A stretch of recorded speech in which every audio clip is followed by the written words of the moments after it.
Selamat pagi Bapak, Ibu, Saudara semua.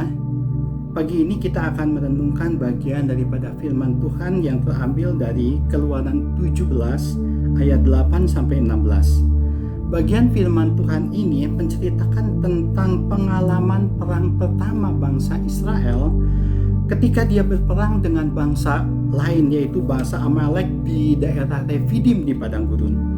Seperti kita ketahui, untuk memenangkan sebuah peperangan pada waktu itu diperlukan sumber daya manusia.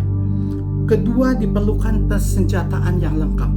Yang ketiga, pemilihan strategi yang tepat. Dan yang keempat, seorang panglima perang yang handal. Tapi bangsa Israel tidak mempunyai semua itu.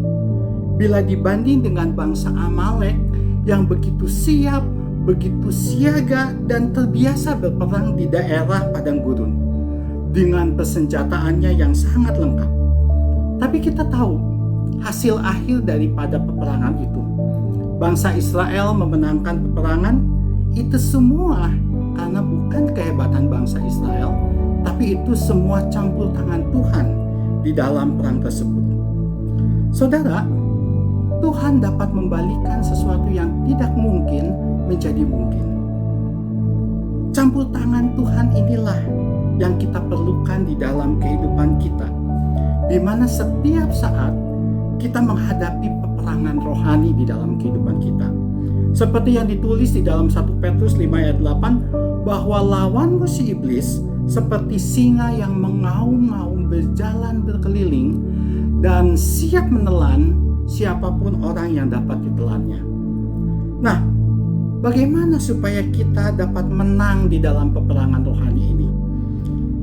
Mari kita belajar pengalaman dari bangsa Israel untuk memenangkan perang melawan bangsa Amalek.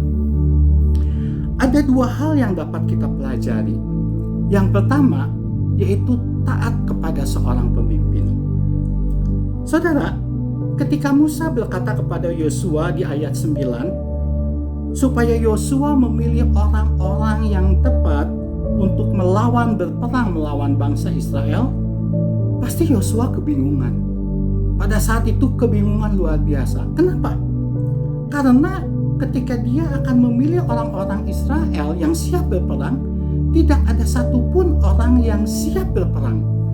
Kenapa? Karena ketika bangsa Israel keluar dari Mesir, keahlian mereka hanya satu, yaitu membuat batu bata yang diperintahkan oleh bangsa Mesir pada waktu itu berpuluh-puluh tahun, sehingga tidak ada orang Israel yang siap untuk berperang.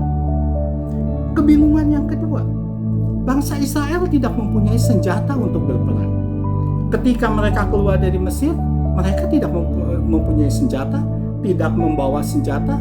Mungkin senjata yang bisa dipakai untuk berperang itu pada waktu itu mungkin hanya pisau dapur, hanya kayu-kayu, hanya alat pemukul, apa saja yang bisa dipakai untuk berperang. Jadi tidak ada satupun senjata yang dipunyai oleh bangsa Israel. Kalau kita lihat tarik 500 tahun ke depan dari peristiwa ini, 500 ke depan, bangsa Israel pun pernah mengalami perang melawan bangsa lain, dipimpin oleh Saul dan Yonatan. Dan pada waktu itu yang pegang senjata hanya Saul dan Yonatan, yang lainnya tidak memegang senjata. Apalagi pada peristiwa saat itu, di mana 500 tahun ke belakang, dia sama sekali mereka tidak mempunyai senjata. Sehingga ini membuat kebingungan bagi Yosua. Kebingungan yang lain, ketika Yosua menghadapi kenyataan seperti itu, dia tidak mempunyai strategi perang. Untuk berperang dia tidak mempunyai keadaan dan juga tidak mempunyai strategi untuk berperang karena berpuluh-puluh tahun dia hanya sebagai budak. Dan kebingungan yang lain yaitu dirinya sendiri, karena Yosua bukan seorang panglima perang. Bagaimana dia harus memulai, bagaimana dia harus menggerakkan bangsa Israel di dalam peperangan sama sekali tidak ada di dalam pikirannya. Ditambah dengan medan perang yang sangat tidak dikuasai, yaitu di padang gurun. Saudara, kebingungan Yosua itu makin bertambah ketika Musa mengatakan, "Yosua, aku akan ada di atas bukit," sambil memegang tongkat Allah. Jadi Yosua tahu bahwa Musa tidak ikut berperang. Jadi hanya dirinya sendiri yang akan berperang melawan bangsa Israel. Termasuk juga dengan orang-orang Israel yang tidak siap untuk berperang, yang tidak mempunyai senjata.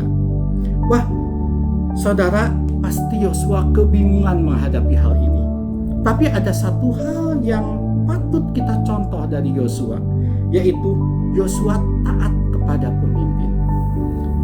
Di dalam kebingungannya, Yosua tidak mengeluh, Yosua tidak menolak, Yosua tidak ngomel-ngomel, tapi dia melakukan seperti apa yang dikatakan oleh Musa.